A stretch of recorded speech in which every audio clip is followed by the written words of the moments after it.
అనంతపురం జిల్లాలో భారీగా నగదును పట్టుకున్నారు పోలీసులు. ఆ భారీగా నగదు పట్టుబడిన విషయాన్ని చూసి అందరూ కూడా కళ్ళు తేలేసినట్టుగా తెలుస్తుంది. కంటైనర్లలో నగదును పట్టుకున్నారు. సుమారు 2,000 కోట్ల రూపాయల వరకు అందులో డబ్బు ఉన్నట్టుగా తెలుస్తోంది. అయితే కంటైనర్లు ఆర్బీఐకి సంబంధించినవిగా సమాచారం అందుతోంది.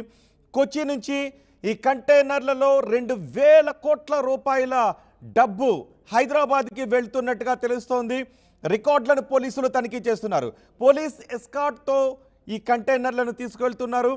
పామిడి దగ్గర, అనంతపురం జిల్లా పామిడి దగ్గర లారీలను ఆపారు పోలీసులు. కంటైనర్ల నిండా 500 రూపాయల నోట్లను గుర్తించినట్టుగా తెలుస్తోంది. సుమారు 2,000 కోట్ల రూపాయల డబ్బు ఉంటుంది అని చెప్తూ ఉన్నారు.